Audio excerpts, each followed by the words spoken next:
به نام خدا. حکایت نقشه گنج. شخصی یک شب خواب عجیبی دید. هاتفی به خواب او آمد و در عالم خواب درباره گنجی سخن گفت و نشانی آن گنج را به مرد داد. هاتف در خواب گفت کاغذ فروشی در همسایگی تو زندگی می کند. در بین کاغذ پاره های او نقشی بسیار قدیمی وجود دارد. وقتی آن را به دست آوردی به خلوتی برو و نقشه را به تنهایی بخوان. مبادا از آن نقشه با کسی سخن بگویی. گرچه اگر هم رازت فاش شود غمگین نشو، چرا که تنها تو میتوانی به آن نقشه دست یابی. مرد جوان از خواب بیدار شد و بسیار خوشحال بود. به سرعت به همان نشانی که در خواب دیده بود رفت و مشغول جستجو میان کاغذها شد. ناگهان نقشه را با همان علامت‌هایی که هاتف گفته بود پیدا کرد. رفت و گنج خلوتی پیدا کرد و نقشه را خواند و از خواندنش حیران شد و با خود گفت چنین گنجنامه‌ای چطور بین این همه کاغذ بی ارزش افتاده است؟ به فکرش رسید که خداوند حافظ همه چیز است و اوست که از این گنج پربها حفاظت کرده است. حالا ببینیم در آن کاغذ چه نوشته بود. در آن گنجنامه نوشته بود که بیرون از شهر گنجی دفن است، در فلان تپه که پشت شهر قرار دارد. وقتی به آن تپه رسیدی پشتت را به آن کن و رو به قبله بایست و آن وقت تیری در کمان بگذار و بیانداز. وقتی تیر را انداختی جایی که تیر افتاد را بکن.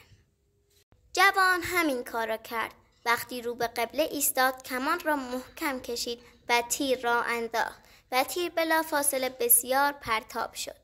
مرد همان جا را کند اما خبری از گنج نبود. دوباره تکرار کرد. این بار دستش را شلتر گرفت اما باز هم خبری از گنج نبود. آن روز به غروب رسید و هوا تاریک شد و مرد خسته و کوفته به خانه برگشت.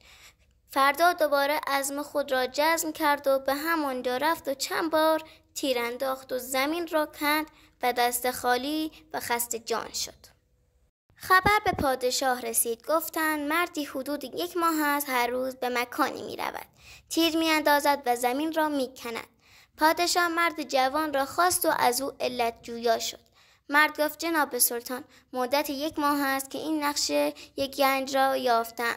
گنج نه اما رنج بی حدی دیدم و مثل مار به خودم پیچیدم و حبه‌ای از آن گنج هم نصیبم نشده. پادشاه نقشه را گرفت و خواند و چون دید نشانی ها و خیلی واضح و کامل است به مرد گفت حتما اشتباه می کردی و به سربازان خود دستور داد که هرچه در نقشه گفته شده انجام دهد. القصه مدت 6 ماه هم سربازان پادشاه به دنبال گنج گشتند و اثری ندیدند و سلطان نقشه را به مرد برگرداند و گفت مال خودت باشد، از این نقشه گنجی بیرون نخواهد آمد. مرد جوان غمگین و افسرده شد و با ناراحتی به سوی پروردگار آورد و گفت ای دانای راز، من در پی یافتن این گنج زحمت بسیار کشیدم. در رحمتی به روی من بگشا و آن گنج را نشانم بده، چرا که تنها تو میتوانی گره از این کاف رو بسته را بگشایی. در همین حال بود که به او الهام شد. هاتف به سراغش آمد و گفت من به تو گفتم در کمان تیری بگذار اما نگفتم که زه تیر را بکش، اما تو خود سر این کار را کردی و تا آنجایی که توانستی کمان را کشیدی و در صورتی که باید تیر را در کمان میگذاشتی و بعد میانداختی. هر جا که تیر میافتاد آنجا گنج بود. گنج اصلی پیش پای خودت بود و تو نمیدانستی و دورترها را میگشتی. در این دنیا بسیاری از اهداف به ما بسیار نزدیک هستند ولی ما آنها را نمیبینیم و هرچه دورتر میرویم از مراد دل نیز بیشتر فاصله میگیریم.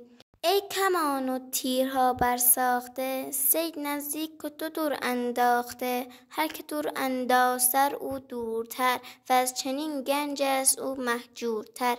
این مثل اندر زمان جانی است، جان نادان به رنج ارزانی است.